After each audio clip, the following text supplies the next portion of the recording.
Meus amigos, irmãos, tudo bem com vocês? Sou o pastor Luiz Loubacher. Quero passar aqui para deixar uma palavra para você sobre vida cristã. Mas antes eu gostaria que você pudesse, caso não seja inscrito no nosso canal, se inscreva lá, deixe o seu joinha, compartilhe, comente, né, para que a gente possa ter um feedback aí e aí melhorar um pouco. E esteja à vontade para fazer as críticas que se forem necessárias, né? Estou aqui preparando uma reflexão da mensagem que tenho que pregar, preciso pregar na igreja onde estou pastor.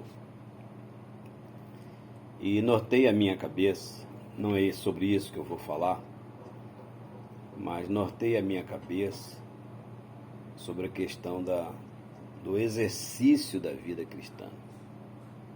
Tenho assistido algumas coisas na vida de muitos irmãos, na casa de muitos irmãos, enfim, que tem me deixado inquieto como pastor, como servo. E quando eu faço essas observações, preocupado até comigo mesmo, enquanto filho de Deus, enquanto servo de Deus, porque na minha cabeça, quando você vê uma falha na vida de outra pessoa, de uma igreja, de um irmão qualquer, é preciso que você faça a seguinte reflexão: não de crítica, mas de que como que eu tenho me portado enquanto filho, enquanto servo de Deus. Então isso é de fundamental importância, né, para a vida cristã. Mas e quando começa a vida cristã? A vida cristã começa quando você entrega a sua vida a Jesus. A vida cristã vem de Cristo, né? Então ela se principia com a entrega da sua vida a Jesus. E aí, conversão ali, e aí você entra num processo chamado, o processo que nós batistas chamamos de processo de santificação. Você vai crescendo, buscando em Deus, na palavra, leitura, oração, ir da igreja, enfim, e observando as coisas, né, que não estão tão boas na sua vida, as falhas que você vê na vida de outra pessoa, você vigia para que não aconteça na sua vida. Então, por aí é o exercício da vida cristã, né? Mas mesmo assim nós estamos sujeitos, né, a falhar, até eu como pastor, como crente, né? E a Bíblia inclusive fala sobre a possibilidade de cair. A Bíblia diz que cair do justo, ele não fica prostrado. Então a possibilidade de cair, mas também ele tem a força para se levantar e continuar de novo, né? Enfim, então é por aí. Mas então, o que é o exercício da vida cristã?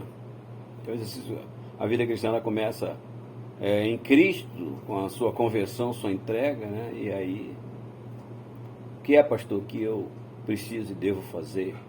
O que denota crescimento cristão, enfim. A primeira observação é que a vida cristã se começa em Cristo e ela se desenvolve a partir da palavra de Cristo. Não à toa, o salmista Davi, o rei de Israel, disse que escondi a tua palavra no meu coração para não pecar contra ti, né? Enfim, então a palavra de Deus ela é o norte para que a gente vá crescendo, enfim, então, e a leitura da oração, a leitura da Bíblia e a oração, né? Então, a vida cristã ela está nesse caminho, né? E aí o exercício da vida cristã, a prática do ir ao culto, né? Frequentar as reuniões da igreja, tem aí um pairando aí sobre a cabeça de muitos irmãos, até muitos líderes, né? Extinguindo a participação, que para ser crente não precisa igreja. Pois é. Você namora alguém sem ir lá na casa dela, sem conhecê-la, enfim, sem estar juntos, sem sentir, sem se relacionar com essa pessoa. A igreja é a mesma coisa, tá entendendo? Como você pode se dizer um crente, um servo de Deus, se você não tem prazer nas coisas de Deus? E esse prazer inclui a escola bíblica dominical, culto de oração, os cultos evangelísticos, as programações, ver os irmãos, enfim. É porque a Bíblia diz: quão bom e quão suave é que os irmãos vivam em união. Então, a Bíblia caminha sempre nessa direção e aí você vai crescendo junto, vai ouvindo pastor falar, alguns irmãos pregarem, né? Enfim, porque Deus fala, usa quem Ele quer, quando quer, enfim, para nos falar ao coração. Então a vida cristã começa em Cristo, se desenvolve a partir da oração, leitura da palavra de Deus e a observância de alguma coisa, né? Então, tenho tido muita preocupação vendo crentes com festas mundanas dentro da sua casa. Como que a sua casa, que é a casa de Deus, a casa santa, casa de servos e servas, você permite entrada de bebidas alcoólicas, música mundana, gente que não tem pudor nas suas falas, falam palavrões. Enfim, então, exercício da vida cristã é isso. É você buscar sempre, como diz o apóstolo Paulo, buscar sempre as coisas que são de cima, Colossenses 1, onde Cristo está sentado. Porque se eu não sou desse mundo, não é? Então, eu sou dos céus. E se eu sou dos céus, eu preciso viver como o cidadão dos céus. E cidadão dos céus não é cidadão diferente, não é melhor, mas é um cidadão diferente. As músicas deles são músicas que glorifiquem a Deus. Os amigos deles são amigos que buscam a Deus, não é? Você vai ter pessoas no seu convívio que não são crentes, não são servos, mas não são amigos, eles são conhecidos. Até porque a Bíblia diz que a amizade no mundo é inimizade contra Deus. Então, quer dizer, é preciso que nós, enquanto servos, enquanto crentes, filhos de Deus, não é? Atentamos para isso, né? Buscar sempre as coisas espirituais, o reino de Deus, como disse Jesus, em primeiro lugar. Você está entendendo? Então, nas negociações que fazemos, não é? Como que eu negocio? Eu quero, como crente, levar vantagem em tudo, dar tombo nos outros, enfim, prejudicar as pessoas que estão à minha volta, não é? Então o crente, ele leva prejuízo para não dar prejuízo aos outros. Por quê? Por causa do temor que ele tem a Deus. Porque Deus, a Bíblia diz que dele é a vingança. Então ele é o nosso general, o nosso advogado, quem batalha por nós. Então o crente, ele está numa batalha constante de crescimento espiritual, não é? Crente que fala palavrão, crente que tem negócio escuro, sujo, crente que tem coisas nas vidas escondidas que não pode ser contada para ninguém, não é? Você pode ter coisa na sua vida que você ainda não contou, que ninguém sabe, mas essas coisas não podem ser empecilho para você se relacionar com Deus, se relacionar com as pessoas, e não possa ser coisa que não possa ser contada. Ainda que você vai tomar prejuízo, alguns prejuízos, é preciso que você, né, no momento certo, você, ao ser questionado, se abre, porque a vida do crente, nada é encoberto, né? Nada é obscuro, nada é escuso, enfim. Então, a vida cristã caminha aí nessa linha de você buscar constantemente ser um filho de Deus, semelhança de Cristo. Você está entendendo? Então, minha preocupação como pastor, como servo de Deus, não é com a igreja de Cristo, né? Enfim, com os filhos de Deus, não é? Porque você tem uma vida cristã, não é? Próximo do ideal de Deus, né? Próximo de agradar a Deus, próximo de que as pessoas sejam salvas através da sua vida, você está entendendo? Enfim, as pessoas vão, o mundo vai falar de mim, de você, esteja você certo ou errado, bom ou ruim, você está entendendo? Mas a Bíblia diz, melhor que a gente padeça fazendo as coisas de Deus, não sendo motivo de escândalo por comportamentos esquizofrênicos, comportamentos irregulares, né, fora da vontade de Deus. Então, a minha palavra sobre vida cristã para você, para nós, é essa, né? Enfim, buscar constantemente, queridos irmãos, viver uma vida de santidade, buscar a Deus, não é? Se vestir adequadamente, né? Os irmãs nas praias que ninguém entende, se vê ela, por exemplo, você vai no coração. Não, as mulheres santas se vestiam decentemente, né?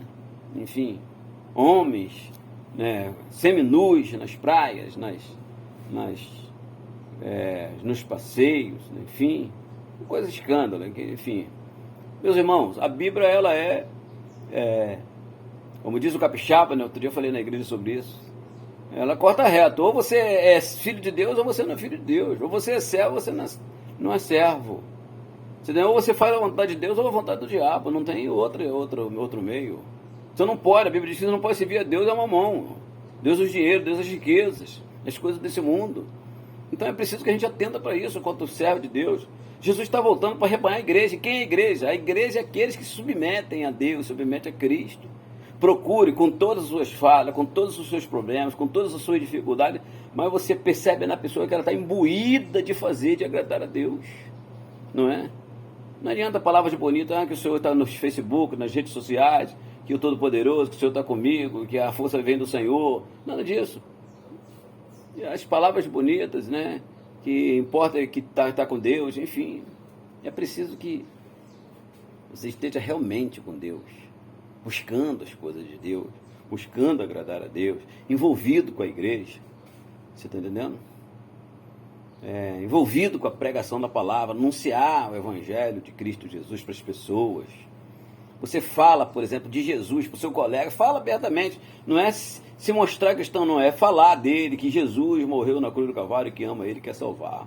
Você fala para os seus parentes, você dialoga com as pessoas no seu trabalho sabem que você é uma serva de Deus, é um servo de Deus, enfim, entendeu?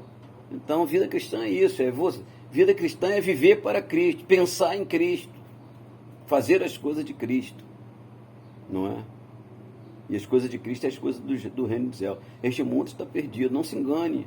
Isso aí tudo vai passar. Essa beleza vai passar, as riquezas vai passar, os patrimônios vai passar, tudo vai passar.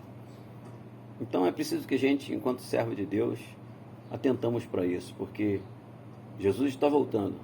Não sabemos quando, sabemos que está perto porque os sinais estão aí, nos mostrando, e uma hora ele vai voltar para buscar os lavados e remidos pelo sangue do Cordeiro, que estão buscando viver uma vida direita na presença de Deus. Compromisso com a leitura da palavra de Deus,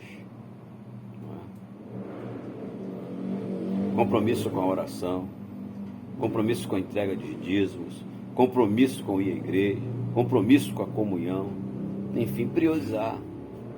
Tem crente que não sabe nem para onde fica a igreja dele. Aliás, tem crente que eu pergunto quem é o pastor e nem sabe. Quem é o pastor? E a gente diz, na minha igreja, mas a igreja não, aliás, tal, sabe? Quem é o pastor? Aí leva horas para responder. Quem é o pastor da igreja? Meus irmãos, é preciso que a gente atente, porque não é assim do jeito que a gente pensa que seja. Deus abençoe a sua vida, da igreja de Cristo. Deus abençoe a sua família, os seus negócios.